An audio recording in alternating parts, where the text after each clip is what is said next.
Brad, over the course of the spring now, as you all are getting close to wrapping up, is there a player or two that maybe has made big strides or stood out that we haven't talked about, we haven't asked you about? Um, no, I mean we've talked about most guys, but I've been uh, pleasantly surprised with the growth. Of a guy like Jalen Geiger and Taj Dotson. I think they've really uh, used this spring uh, to show that all right, they're going to be able to help us and make some plays and have an impact for us. And to have an impact doesn't always mean you're the day one starter. It means that uh, you can play significant reps. You're going to be ready to step in at any moment. But those guys are making significant strides and pushes, and which is great because you can never have enough bodies there in the back end. And so those two are sort of two that sort of jump out for me. Adam? Hey Brad, when I just look at kind of Jordan Wright's production the last couple of years, you see interceptions, you see fumbles forced, you see fumble recovery, sacks, tackles for loss. He's played a good amount of stats. Obviously, he's got what seems like to me is some playmaking ability. Um, Going into his redshirt senior season, what kind of growth have you seen from him, and do you see him being a guy that can really become a consistent force and a habit creator for your defense? Yeah, and I think we talked about Jordan a couple of weeks ago. Um, as a guy that he has been a playmaker for us in the last 2 years. He's made some really uh, splashy sort of game-changing plays, and the big thing for him, and I've challenged him, is to be that consistent, steady force, and he's also got to be the leader of that outside linebacker room, which, other than him, is fairly inexperienced. Uh, with JJ sort of going through rehab um, and he's taken that role on him for that. He's got to continually do it day in and day out. But really like his attitude right now, where his mindset is, and he's sort of priming himself, for the year that he knows he can have. But it can't stop right here with spring. He's going to have a big summer. Would like to see him continually put on, just a few more pounds to add that girth. And, the thing about that jack position for us is you're gonna get beat up a little bit, and you got to be sturdy. And, everybody, when you think about Josh's senior year, Josh Allen, he was built sturdy and rugged so he could handle it. He could make it, through 13 games. So we're going to need that from him. And but I do think that he's got that ability to make some game-changing plays for us. Nick? What do you want to see in this final scrimmage that you might not have necessarily seen in the first one?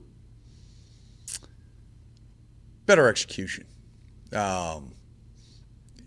I didn't think we executed simple calls the way that we should execute simple calls. I think sometimes you play defense and you make it look easy. Sometimes you play defense and you make it look hard. And I thought we made defense look hard, in the last scrimmage. And at this point in the spring, and everything's been installed. We really haven't installed anything new over the last week. Maybe a call here or there, just a tweak. But, it should have soaked in by now that they should be able to play and execute with pace, not just thinking about the call, but looking at the formation. Again, when you get to face the same offense over and over and over, just like they face the same defense over and over and over, some tendencies build, and they should be able to pick those out. And so that's what I'm looking for guys that, can play fast, execute the call. And then I think our tackling needs to improve. I didn't think we tackled real well in that first scrimmage, and I think we need. Hey, listen, it's really the first time We had done it for a while. You expect it to not be great, but now here it comes the second go around. I want to see ball carriers pinned to the ground. Do guys like Square and Corker, who played a lot of reps, will they be pretty limited in this? Yeah, we'll talk about that as a staff. You know, you always got to be mindful of that. But listen, football players also need to play. You know, and just because for the same reason we talked about, hey, it'd been quite a few months since we've tackled and we had quite a few missed tackles. You know, the more you don't play those guys, you know, the more rusty they'll get. So it's that delicate balance. You've got to be smart as a coach. You know, you need to make sure that you're coming with all your bullets. But hey, listen, those guys, what you love about them, you know, the Squares, the Corkers, the Pascals, you know, they come up and they're like, Coach, don't take me out. I want to play. I want to play. I want to play. What you want guys that love to play and you have to drag them off the field. If a guy is raising his hand and asking to come off, he ain't wired right. Josh Moore. Kind of following off what Nick was asking, maybe I hope there's some things that have been encouraging. My question is, you know, what just been most encouraging this spring from what you've seen from the guys? Well, you know what I've really liked? I've really liked their encouragement of each other, and I've probably been harder on them this spring than any other spring, and really aggressive, you know, in terms of our standards. And because I wanted to see, you know, what the response would be from above, you know, from that leadership group. Are they going to say, hey, Coach, hey, listen, could we just ease off a little bit? Or are they going to say, heck yeah, and demand it across the board? And what they've done, they have not shied away, you know, from the high expectations that I have set for them on practice day, from an effort standpoint, from an execution standpoint. And they've been encouraging younger guys that, hey, if they don't meet it, or their head starts to droop or their shoulders droop, they go and say, hey, listen, you know, let's go. Let's pick it up. But two, hey, take the coaching point and let's keep moving. And that's what you got to have, because, you know, football's an emotional game. And so I've been proud of that older group, and we need to continue that, because in summer when those coaches aren't around, you know, it's their voice that's going to have to keep pushing and pushing and pushing, so that when we show up in fall camp that they're ready. But that stuff you've seen from the older guys, the leadership, were those qualities those guys showed early on, or those things kind of just developed over time? No, you know, honestly, I think it is a developed skill. You know, I think some guys have innate leadership qualities, but if you had said, as true freshmen, Square, Corker, Pascal, they were going to do their job to a T, but they may not have said boo. Well, now they're demanding of in their rooms. The same thing with Jordan Wright. Jordan Wright would, for his first couple years here, you know, he was just going to be, and quite frankly, he was going to be a follower. Like, he was going to follow what was being told. Now it's, hey, listen, I'm not going to follow. I am going to be the leader. I'm going to come out in front. And now it's, hey, guys, you got to follow me. And you need that. But it's got to be a daily thing. And again, I've been proud of this older group. And hopefully that it continues, you know, when coaches aren't watching. John Hale. Right, when you talk about a guy like Vito playing that middle position, is that just a way to describe what he was already doing in nickel, or is that more of an outside linebacker? And I guess what kind of versatility does that spot bring to your defensive scheme? Yeah, that medium piece, you know, we had that in our system for quite a bit. You know, whether you want to call it a nickel, whether you want to call it an outside backer, it's just that field spot is played the same, but it just turns into, hey, what kind of body type do you want? Do you want a smaller, more athletic body type? You know, if they get into 12 personnel, now you got to see if you can hold up, but you're better against a slot receiver.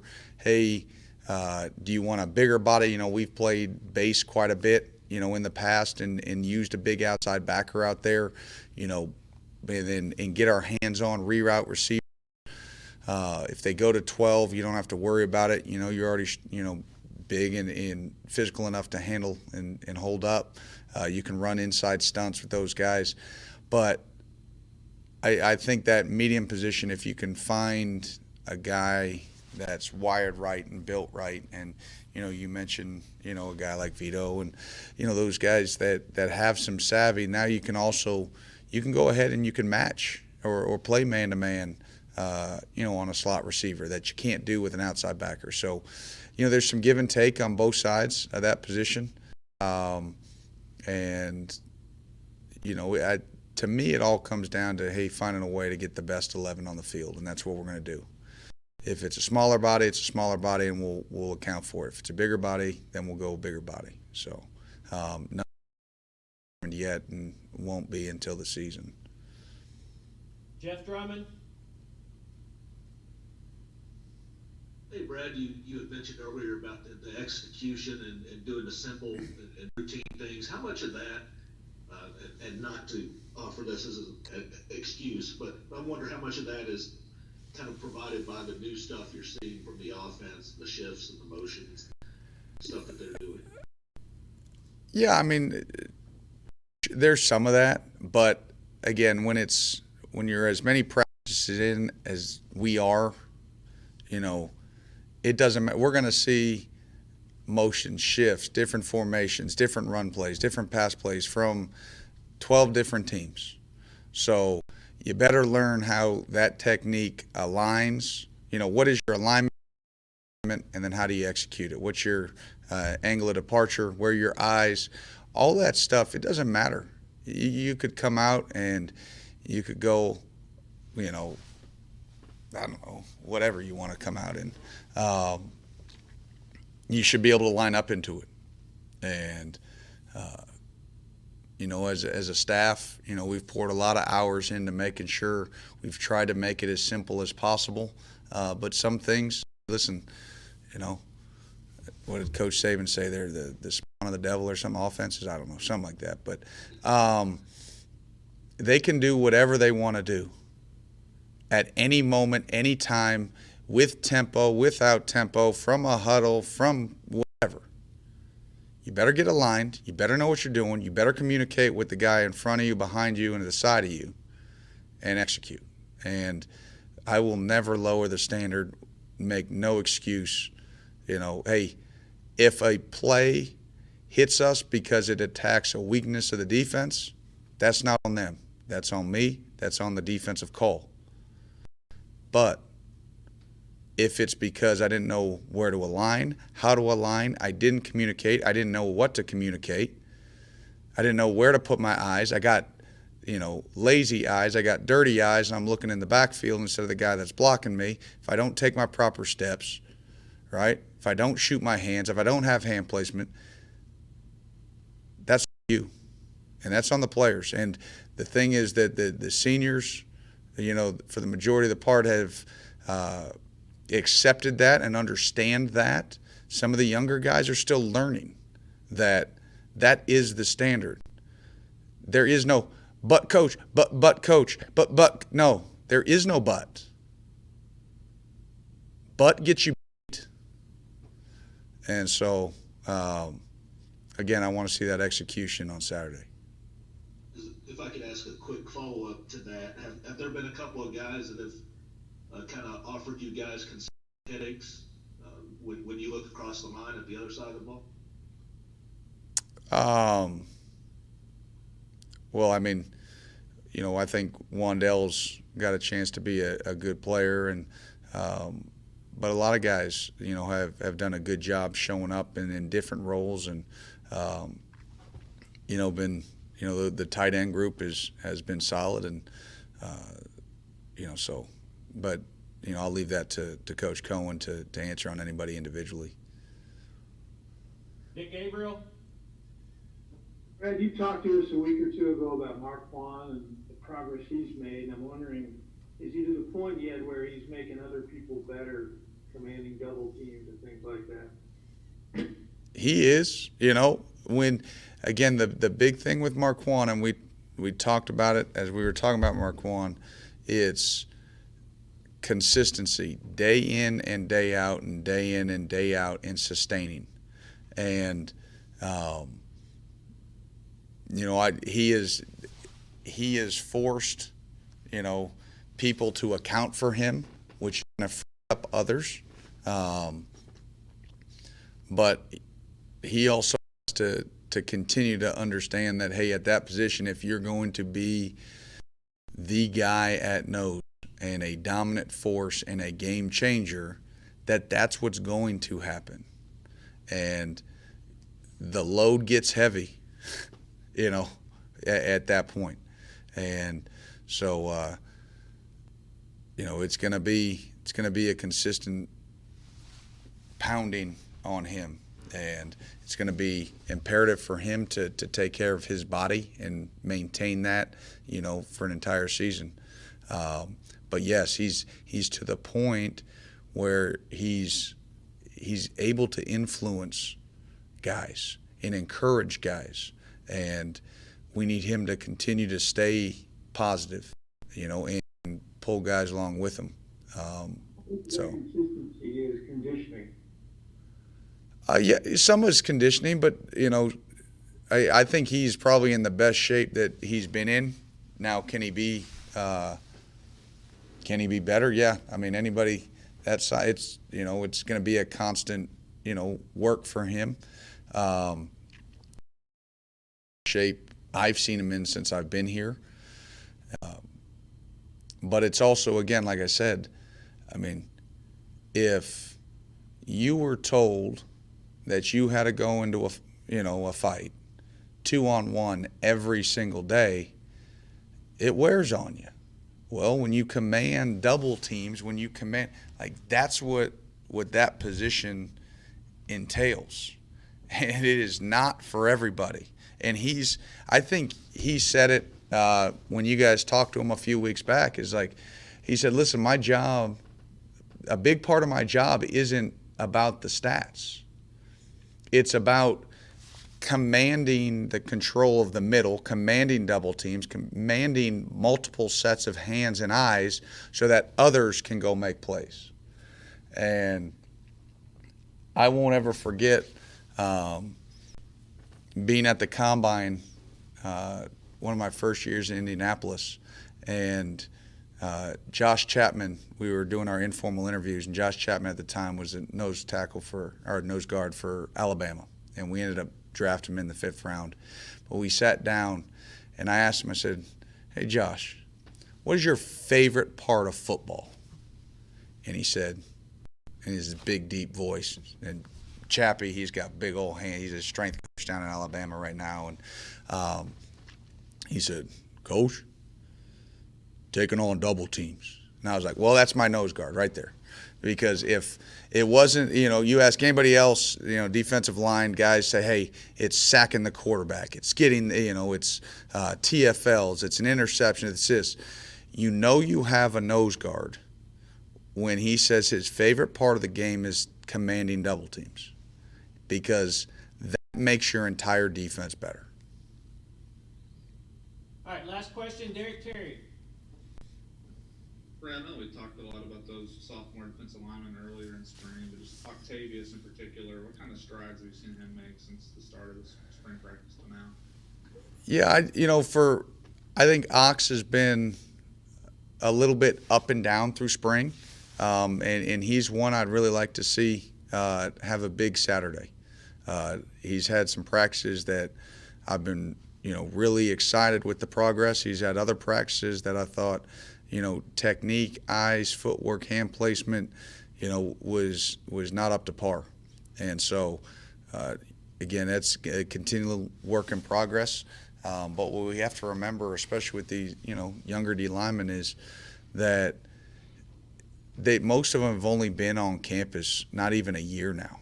And a guy like Ox who came early, but at the end of the day, he only had 5 spring ball practices last year or whatever, how many we had. So that advantage didn't really have a cumulative effect. So, we're still in that process of growing. Again, you hear me say it repeatedly, is consistency. Consistency. Because that's what it comes down to. Yeah, you can play great against Mississippi State, and then you can play great against Tennessee, but then if you don't show up and play consistent again, a performance like we had in that next week against Missouri. And so it's got to be week in, week out, mentally strong, pushing through injury, not, you're hurt or you're injured. And if you get a little ding and you can push through it, then you push through it. You're mentally stronger than your opponent. And it's a constant battle. But again, it's one that we're willing to wage, and our guys are taking it head on. Are we perfect? No. As a coaching staff, are we perfect? No. But we're going to come back the next day and we're going to do it again. All right, Coach, thank you for your time. Appreciate it.